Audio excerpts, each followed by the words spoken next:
you've lived in, or we live today in this networked age. I know you've spoken many times about how important it is to create your own personal brand, especially as a creative. And, thinking about how our firm sits within, our agency sits within the creator economy with a focus on talent, I would say. So we've had a front row seat to how creators live and breathe personal brand. But I was just curious from your perspective, what do you think that creators get? Like when I say creators, I mean like influencers, people who are punching out content in this low attention environment. What do you think that they get that designers and professionals in the ad industry or the creative industry just don't understand? I think they grew up in a time where they had the neuroplasticity to accept a different reality that was very different from the one that came before it.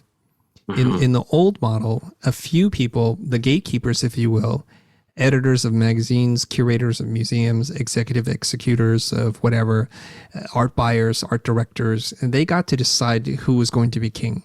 So they were a king or queen maker. And it was a very narrow door in which you had to squeeze through, and there were a lot of people in front of you trying to get through those doors.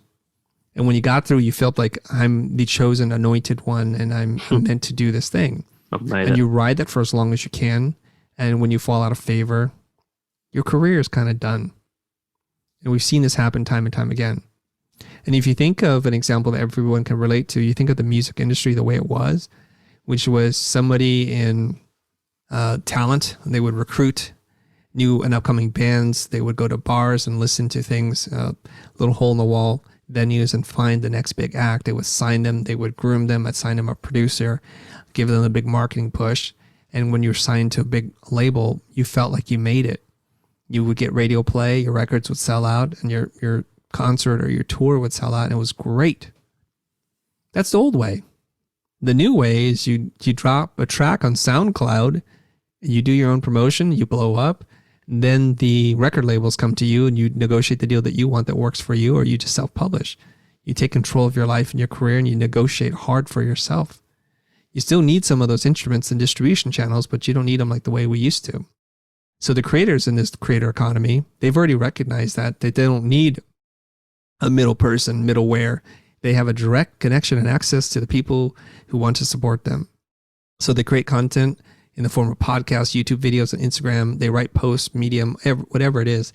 And they build, I think what Kevin Kelly calls your 1,000 true fans, right? And they support them. And I love that, because now the tastemaker are gone. You have much more diverse and niched content for all kinds of people, because we don't have to be mainstream.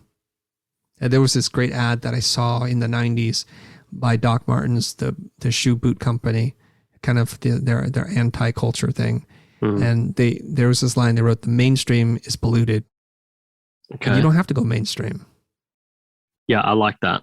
And I agree. I think one of the things that creators have over creatives is that, because like you said, they've come from an era where they aren't reliant on that gatekeeper. They've also come from an era where they've invested their time in not relying on the gatekeeper. So a lot of it's not a form of cognitive dissonance, but if you're a graphic designer who's scared about going out and relying on sort of a base of true fans, let's call it, or followers, so to speak, to draw your business, and not referrals and relationships and customers that come to you and tell you what to do, rather than asking you what they should do, it can definitely be very scary. And particularly when there's money on the line that you need to pay the bills, it's a hard transition. It's a very hard transition.